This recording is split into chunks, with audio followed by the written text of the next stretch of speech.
உலகின் முடிவு வரை நான் உங்களோடு இருப்பேன் என்று வாக்கருளிய ஆண்டவராகிய இயேசு கிறிஸ்துவின் நாமத்தில் உங்கள் யாவருக்கும் என்னுடைய அன்பான வாழ்த்துக்கள்.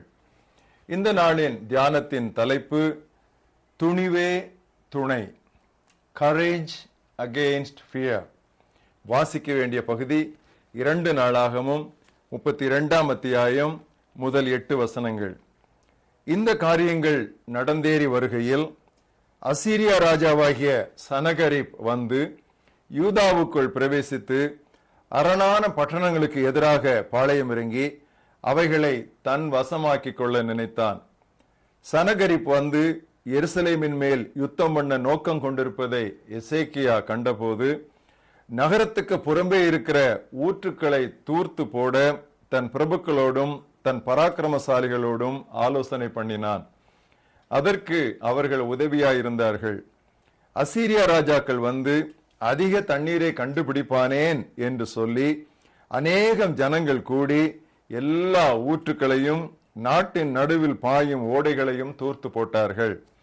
அவன் திடன் கொண்டு இடிந்து போன மதில்களை எல்லாம் கட்டி அவைகளையும் வெளியில் உள்ள மற்ற மதிலையும் கொத்தளங்கள் மட்டும் உயர்த்தி தாவீது நகரத்தின் கோட்டையை பலப்படுத்தி திரளான ஆயுதங்களையும் கேடகங்களையும் பண்ணி ஜனத்தின் மேல் படைத்தலைவரை வைத்து அவர்களை நகரவாசலின் வீதியிலே தன்னண்டையிலே கூடி வர செய்து அவர்களை நோக்கி, நீங்கள் திடன் கொண்டு தைரியமாயிருங்கள்.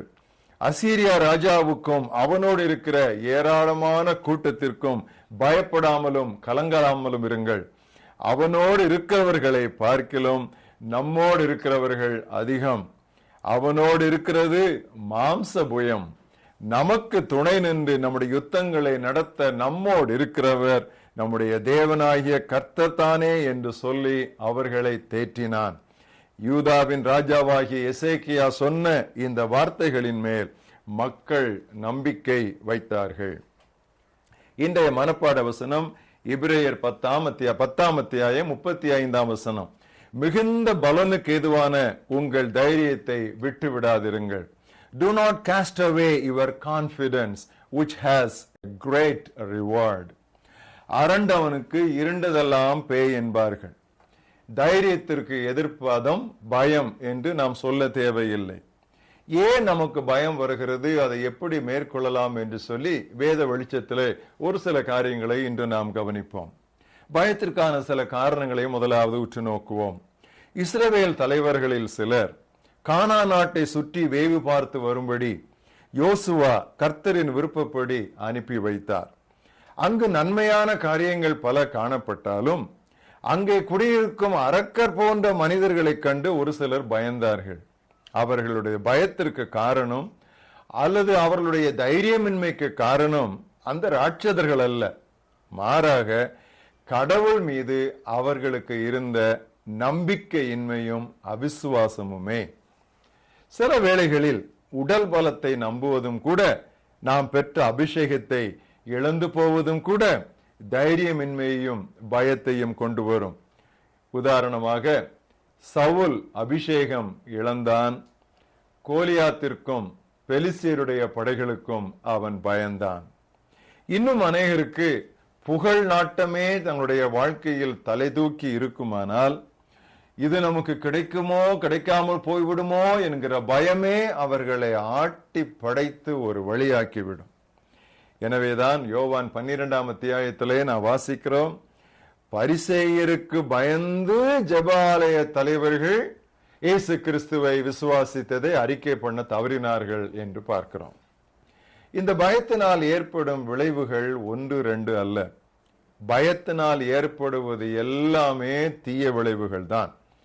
பேதுரு பயந்த போது தனது ஆண்டவரை மறுதலிக்க மட்டுமல்ல, அவரை சபிக்கவும் செய்தான். பின்னர் ஒரு சூழலில் அவனுடைய பயம் அவனை மாய்மார காலனாக்கிட்டு, நம்ம எல்லாருக்கும் தெரியும், யூதர்களோடு கூட அவன் சாப்பிட்டு கொண்டிருந்தான். வேறே சவரல் வந்தவுடனே அவர்களுக்கும் தனக்கும் ஒரு சம்பந்தம் இல்லாது போல மாய்மாலம் பண்ண ஆரம்பித்தான். ஆம், பயம் பிறப்பிப்பது மாய்மாலம், மாய்மாலம் பெருக்குவது பயம். ஏசாயா 33ஆம் அத்தியாயம் 14ஆம் வசனத்திலே நம்முடைய கண்களுக்கு படாத ஒரு வசனம் இருக்கிறது.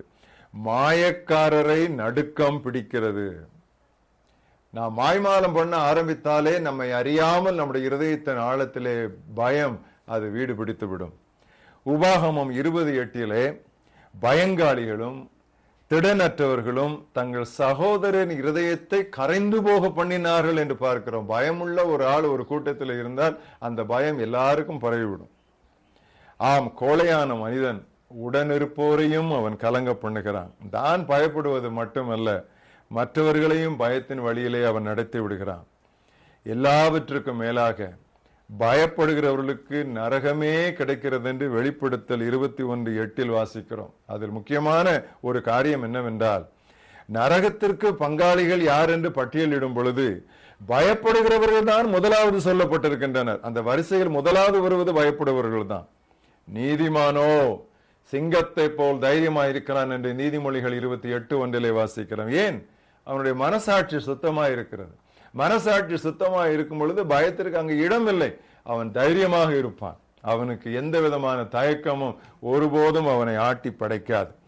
நாம் தைரியமா இருக்க திருவசனங்களே நமக்கு போதுமான ஆதாரமா இருக்கிறது. பிரியமானவர்களே, கடவுள் நம் பக்கமா இருக்கும் பொழுது நமக்கு விரோதமா இருப்பவன் யார்? If God is for us, who can be against us என்கிற கேள்வி ரோமர் 8:31 இருக்கிறது. எசேக்கியா ராஜா தனது மக்களுக்கு சொன்ன இந்த நாளின் இந்த வார்த்தையை நாம் நினைவுபடுத்துவோம். நமக்கே துணை நின்று நம்முடைய யுத்தங்களை நடத்த நம்மோடு இருக்கிற நம்முடைய தேவனாகிய கர்த்தர் தானே. ஆம், இதைத்தான் யோவான் அழகாக 1 யோவான் 4:4 சொன்னான். உலகத்தில் இருக்கிறவரிலும் நமது உள்ளில் இருக்கிறவர் பெரியவர். பேதுருவும் யோவானும் படிப்பறியாதவர்கள், பயிற்சி பெறாதவர்கள். ஆனாலும் அவர்களுடைய தைரியத்தை பார்த்து இவர்கள் இயேசுவோடு இருந்திருக்க வேண்டும் என்று சொல்லி மக்கள் அவர்கள் யூகித்தனர். ஆம், நம்ம உள்ளிருக்கிறவர் யார் என்கிற நினைவு நமக்கு தலை தூக்கி இருக்குமானால் எல்லா சூழ்நிலைகளும் நாம் தைரியமாக இருக்கலாம். அருமையான பவுல் இவ்வளவு அழகாக நமக்கு ஒரு கோஷத்தை சொல்லி சென்றிருக்கிறார். கிறிஸ்து எனக்கு வாழ்வு, சாவு எனக்கு லாபம். இது நம்முடைய கோட்பாடா இருக்குமானால் பயம் பறந்து போகும். சுவிசேஷகர் D.L. மூடி பிரசங்கியார் என்று சொல்வார்கள். 18ஆம் நூற்றாண்டிலே வாழ்ந்தவர். அவர் இவ்வளவு அழகாக தன்னுடைய மரணப்படுக்கையிலே சொன்னார். பூமி பின்வாங்குகிறது, வானம் வா வா என்று அழைக்கிறது. இதுதான் நான் முடிசூட்டப்படும் நாள். மரணம் எவ்வளவு இனிமையானது என்று சொன்னார். ஒரு பழைய பாடல் எனக்கு நினைவுக்கு வருகிறது. பயப்படாதே, பாரிலி போதே, திகையாதே, கலங்காதே. முந்தினதை நினைக்க வேண்டாம், பூர்வமானதை சிந்திக்க வேண்டாம், எத்துன்பத்திலும் சோர வேண்டாம், இந்த வாக்குகளை விட வேண்டாம். மிகுந்த பலனுக்கு ஏதுவான உங்கள் தைரியத்தை விட்டுவிடாதிருங்கள். ஜெபிப்போம். எங்கள் மகாபிரிய தேவனே, பயப்படாதிருங்கள் பயப்படாதிருங்கள் என்று சொல்லி உம்முடைய திருவார்த்தையிலே ஏறக்குறைய 366 தடவை சொல்லப்பட்டிருக்கிறது என்று நாங்கள் நினைத்து நாங்கள் உம்மை துதிக்கிறோம். தினந்தோறும் நீர் எங்களை பார்த்து சொல்லுகிற காரியம் பயப்படாது, எந்த சூழ்நிலையா இருந்தால்.